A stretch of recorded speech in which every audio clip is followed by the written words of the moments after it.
Thanks to you at home for joining us this hour. Happy to have you with us. This is Alexander Fleming. He was born in Scotland in 1881. He was trained as a doctor and a research scientist. In 1914, his career was interrupted when he went off to serve in World War I. He served for the duration of the war. He returned back in 1918, whereupon he became a professor at St. Mary's Medical School in London, which is where he had done his own medical training before the war. Alexander Fleming's research was about bacteria and viruses and vaccines. And in 1928, in his lab at St. Mary's, Alexander Fleming had a very fortuitous and ultimately world-changing encounter with dirty dishes. He had been working with a fairly nasty strain of staph bacteria in his lab when he found, quite by accident, that one of the culture plates he had been working with, I guess, had been neglected or maybe somehow cross-contaminated. In any case, it had started to grow a little bit of mold. And under normal circumstances, that might be cause for regret. Oh no, this is spoiled. Or, you'd be at least mildly grossed out. Certainly that would normally be cause for throwing that out or cleaning up that culture plate. But what Fleming noticed that day in 1928, and what ultimately changed the world and saved millions of lives, was that on that culture plate in which he had been growing that staph bacteria, there was a little splotch around that spot of mold. And in that little splotch, spreading out from the edges of the mold, there was no bacteria, which meant, it occurred to him, that mold was killing the bacteria. And in that moment, Alexander Fleming asked the key question, which was, hey, what's in that mold? Fleming ended up writing a paper about his discovery. It was published the following year, 1929, to not much acclaim, not much notice. But years later, almost a decade later, scientists working at a lab at the University of Oxford, they came across Alexander Fleming's 1929 paper. And they decided that this previously fairly obscure discovery, this thing about the mold killing off the bacteria, it looked like it might be promising. And so those scientists at Oxford decided to start working on it. And over the course of 1939 and 1940 and into 1941, they turned that initial discovery into something very promising indeed. Because the antibacterial substance that Alexander Fleming had stumbled upon and discovered in that moldy dish a decade earlier was something that he called penicillin. And by 1941, those researchers at Oxford had figured out how to turn that penicillin mold discovery into a medical treatment. And it was something quite close to a miracle cure that could stop all kinds of infections. And think about what that must have meant at that particular time in that particular place, right? English researchers developing this miracle medical cure in 1941. I mean, England had just gone to war against Germany in 1939 in what had become the Second World War. By 1941, things were not going awesome in that war, to say the least, right? But this team of scientists at Oxford, they had taken Alexander Fleming's discovery, and they had produced something that really could change everything. I mean, for the world at large, in the long run, it could change everything. But for the war, in the short run, it could change everything, too. I mean, penicillin as a miracle cure for all kinds of infections, it wasn't exactly on par with the discovery of the atomic bomb, right? But it was kind of the closest medical equivalent at the time. I mean, if they could only figure out on the Allied side how to mass produce this miracle cure, which the Germans did not have, I mean, Allied soldiers would have a huge new advantage in the war, not in terms of their ability to kill the enemy, but in terms of their own ability to survive their own wounds and their own battlefield illnesses. If they could only get this stuff made and distributed in quantity, this could absolutely be a game changer. But how could they do that? Well, 78 years ago tomorrow, on July 2nd, 1941, two scientists from that Oxford lab flew across the Atlantic from England to the United States, carrying a very, very, very precious suitcase, which contained a bunch of carefully wrapped glass vials of freeze-dried penicillin. And they landed in the United States to see if here in the United States it could be mass produced into a medical treatment that could be used in the war effort. And the reason they came here was because America had the know-how and the capability to do it. I mean, in July of 1941, America was not yet in the war. America's resources were therefore not strained in the way all the Allies' resources were from fighting that war for years already. Even more importantly than that, though, America had the kind of scientific can-do capacity and acumen that the Allies needed to get this crucially important job done. And so those Oxford scientists flew over here and they went to the US government. They went to the best place in the world to try to pull off this big scientific leap. They went to the US Department of Agriculture, to the Northern Regional Research Lab of the Agricultural Research Service at the USDA. And there they unpacked their freeze-dried vials of this mold, and they got to work figuring out how to devise some sort of method for industrial-scale production of this medical treatment that they had just invented based on penicillin. And the scientists at USDA got to work on it immediately. They tried a gazillion different things, and ultimately, in short order, they did it. They were soon using 10,000-gallon vats and obscure corn sugars and different types of temperature and humidity controls. I mean, by the time U.S. soldiers were joining the Allied land invasion of Europe on D-Day in June of 1944, part of what the U.S. and the Allies had on their side in the war effort were tens of thousands of doses of penicillin. By 1945, British newsreels were breathlessly reporting on U.S. mass production of the most important medical advance of the war. Industrial monument to the miracle drug. Mass production penicillin plant at Terre Haute, Indiana, one of many where the life-saving medicine is now being manufactured wholesale. Tons of mold like that you've seen on spoiled foods are processed by rapid fermentation. The penicillin culture is then dehydrated. Each fermentation batch of 12,000 gallons yields about 15 gallons of concentrated penicillin. It was scientists employed by the U.S. federal government who made it possible for America, and thereby the Allies, to mass produce penicillin during World War II. Specifically, it was scientists working for the USDA. And even that division of the USDA, the Agricultural Research Service, the ARS, it still exists. It is still a world-leading elite headquarters for all types of practical and consequential scientific research. And if you are feeling a little tremor in the plot here, it's because, as you might imagine, today, cutting-edge practical scientific research and analysis having to do with, the natural world and how to grow things and agriculture at every scale, in this day and age, that inevitably means talking about climate and climate change. And even if you're not talking about the causes of climate change, you're necessarily going to be talking about its impact and coping with it and predicting it and hopefully potentially mitigating it wherever you can, even when that science takes place within the U.S. federal government, which is led by a president named Donald J. Trump. At the Democratic presidential debate last week, one of the big takeaways, I think both substantively and stylistically, was the degree to which all those candidates on the Democratic side wanted to be seen to be competing with each other, in part on the basis of who's most serious about and who's most aggressive on the need to address the issue of climate. They're all fighting over who should be seen as having the best climate plan, who has the best understanding of the threats from climate change, who has the best practical ability to get big things done to address climate change. Right? So at this high level of American electoral politics, for the first time, we really are going to have a big contest for national leadership that, at least to a certain extent, centers on the issue of climate change and what we are supposed to do about it as a country. And that itself is a landmark thing. That contest among the Democrats, that is going to be fascinating to watch, right? They all want to not only do something about it, we get to see them all compete as to who can set themselves apart on this issue, who can connect the most with voters on that issue, who can prove the ability to get practical things done on that issue. So that's happening in Democratic electoral politics in a way we've never really seen before.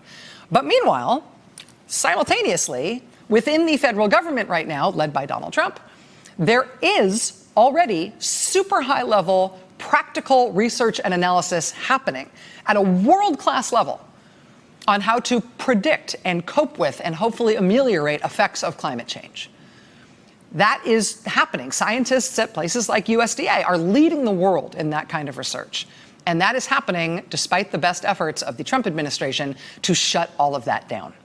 Politico.com recently rounded up a whole bunch of recent findings from scientists at USDA, including from ARS, from Agricultural Research Service, from the same part of USDA that developed the ability to mass produce penicillin in World War II. Scientists at that agency today have produced a whole litany of super consequential, super practical stuff about climate change that the Trump administration has been trying to kibosh. They have tried to at least ensure that these findings from USDA scientists never get distributed, definitely never get publicized. All right? And this is practical stuff. This is consequential stuff that scientists working for the federal government have figured out and have produced to a peer-reviewed level. And this is stuff that is ready to go. But the Trump administration has been trying to keep it all quiet. I mean, even if you're not a scientist or you're not particularly well-versed in this field, you look at the subjects of this research and you can understand why it might be really important to kind of get this stuff out there. In April of last year, for example, USDA scientists looked at certain prairie grasses that are important for grazing cattle. They found that as the level of carbon dioxide goes up in the atmosphere, that sort of supercharges the photosynthesis process for those grasses. The practical consequence of that for the cows that eat those grasses is that the protein content of those grasses drops. So if you're involved in ranching or anything else that has to do with cattle production, learning that increased CO2, the hallmark of climate change, is going to reduce the protein content of what your cows are eating, that's good to know. That's important for just practical planning. Right? USDA scientists figured it out. Trump administration is covering it up. 2017, super practical findings for farmers dealing with nutrient runoff and other agricultural pollution, particularly in the Mississippi Delta, as a consequence of climate change. USDA scientists study how farmers can make relatively simple, very practical choices that can have a big impact on that. Things like not rototilling their soil and planting cover crops. USDA scientists quantifying the kind of effect steps like that can have as farmers are dealing with increased pollution and runoff problems. Last summer, a promising finding from USDA scientists that coffee can be a sort of canary in the coal mine test subject for scientists who are trying to monitor and anticipate how pest biology is going to change as carbon dioxide levels go up. Coffee is already being affected by increased CO2. So USDA scientists have been studying how coffee specifically might help when it comes to studying insects and weeds and growth patterns and other stuff that might change as levels of carbon dioxide in the atmosphere go up. And then there's this one, which is like, again, even if this is not your field, right? Just like step back from this a second and appreciate the biblical consequence of this type of research. Arguably, the most important food crop on planet Earth is rice. More than 600 million people on Earth get more than half their calories or half their protein from rice on a daily basis. Earlier this year, USDA scientists came to a potentially earth-shaking conclusion about rice. They found that as carbon dioxide increases in the atmosphere, rice loses its vitamins, which means the crop that more than 600 million humans count on for most of their diet is going to get significantly less nutritious as carbon dioxide levels rise. Think about the consequences of that, right? Trump administration buried that. They even tried to block outside scientists who worked at other institutions. Scientists who worked from other institutions with the USDA scientists on that study, the Trump administration tried to block their outside institutions from putting out any press releases or any statements announcing these findings. They wanted to make sure to keep them quiet. Oh, you're only dealing with potential starvation of 600 million people or massive changes in nutritional needs for 600 million people. Why would anybody need to know about that? Politico.com interviewed one USDA scientist who spoke on the condition of anonymity to avoid the possibility of retaliation. That scientist told Politico, quote, "Why the hell is the U.S., which is ostensibly the leader in scientific research, why the hell is the U.S. ignoring this? It's not like we're working on something esoteric. We're working on something that has dire consequences for the entire planet. Quote, you can only postpone reality for so long. So I know everybody, decries partisanship in Washington and the two parties increasingly being on two different planets, I know. But there is only one Earth. And here on Earth 1, the partisan divide on this subject in particular and the different partisan experience right now of this subject in Washington is just nuts. I mean, here's the Democrats right now in a 20-way, no-holds-barred, full-scale wrestling match, trying to appear to be the most aggressive and the most invested and the most knowledgeable and the most committed to taking climate change seriously and to doing something about it, while the Republican administration in Washington oversees a world-renowned, incredibly capable, incredibly advanced coterie of scientists who really are already working on the most practical stuff possible when it comes to dealing with climate change, right? Peer-reviewed, world-class science, which is already happening, which U.S. taxpayers have already paid for and is ready to be published. And the Trump administration is taking that stuff and actively shutting it down, refusing to release that research. And as we've talked about a couple times here on this show, in the last couple of weeks, the Trump administration is also right now trying to dismantle a big chunk of the whole scientific capacity at that pioneering agency, at USDA. Washington Post reports today that it really does seem like this is now going to happen within the next 2 weeks. Quote, these USDA employees face a stark choice: move or be fired. Scientists at USDA were recently given a document with 2 blank boxes on it. They were told they needed to check one of the 2 boxes. Option A, accept a forced transfer 1,000 miles away out of Washington, away from USDA and the rest of the federal government, to a city where there are not even offices for them. There is no building to move them into. Or option B, agree to be fired for the crime of refusing to be moved halfway across the country for no reason.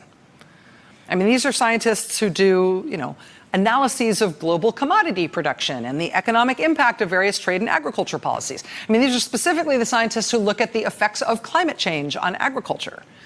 As the Trump administration has clamped down on their work and now announced that hundreds of them will be relocated on zero notice on a mandatory basis to Kansas City, and if you don't move, you'll be fired, the scientists themselves are warning that this is going to decimate the ranks of scientists at one of America's premier scientific institutions. These agencies are going to lose 80, 90, or 100% of their scientists all at once, 2 weeks from today.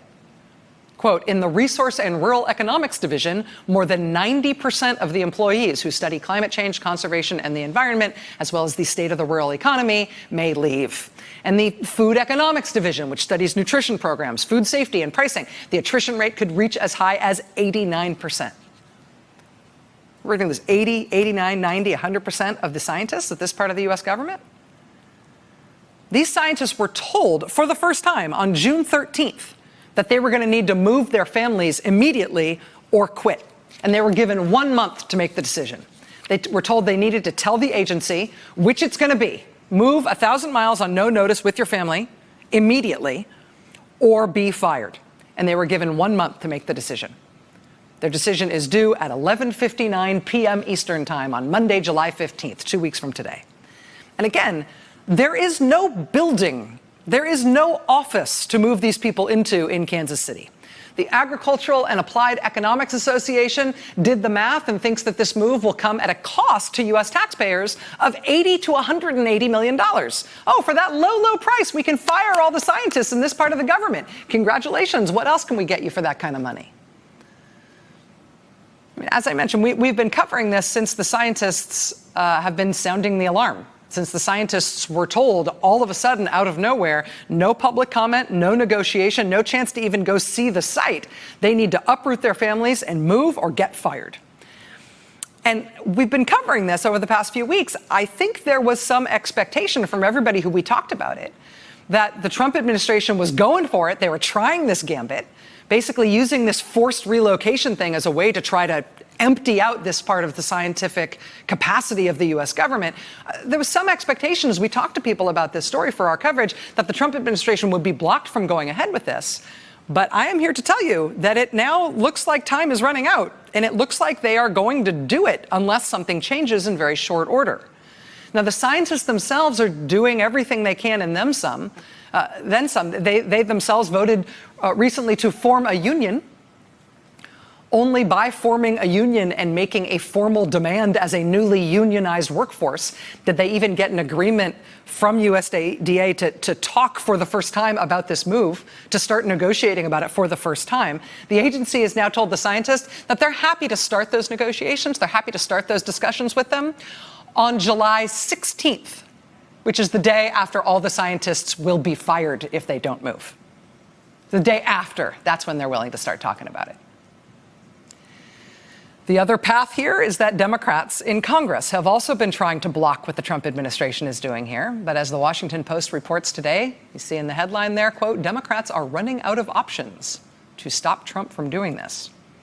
The member of Congress from the District of Columbia, Eleanor Holmes Norton, is now suggesting that as a last act of desperation, the scientists should go to court and sue to try to stop them from doing it. She's suggesting that maybe litigation is the only best last hope here. But the other dynamic at work here is now a robustly joined Democratic presidential campaign in which the biggest names in Democratic politics, which these candidates are all competing amongst themselves to see who can be the most effective on the issue of climate. Right? That is happening right now. While the tip of the spear scientists who are working on the most practical imaginable challenges that come from climate change, right now, they are all getting fired 2 weeks from today. And that part of the U.S. government is essentially being shut down unless somebody can figure out a way to stop it. And so it is this remarkable confluence of dynamics and events, right? I mean, climate change is very important to Democratic voters. Climate change particularly important to young voters of all stripes. Climate change often seems big and overwhelming and something like humans can worry about it but not do much about it. You know, what can you do? Climate change, we're talking about the scale of the Earth. What can you do? Right? But, well, here's the thing our government is doing right now over the next 14 days to decimate some of the most advanced and practical climate science in the world and to disassemble the U.S. government's ability to ever do it again. Those scientists are all going to be fired 2 weeks from today. And the Trump administration will either be stopped from doing that or they will not. And if they are not stopped, this kind of world-leading elite scientific capacity that we have built and paid for as American taxpayers for generations, that literally helped the Allies win World War II. I mean, that is capacity that will be really hard to ever get back, ever. After you fire hundreds of scientists all working at the top of their game, fire hundreds of them all at once, 2 weeks from today. TikTok. Hey there, I'm Chris Hayes from MSNBC. Thanks for watching MSNBC on YouTube. If you want to keep up to date with the videos we're putting out, you can click subscribe just below me or click over on this list to see lots of other great videos.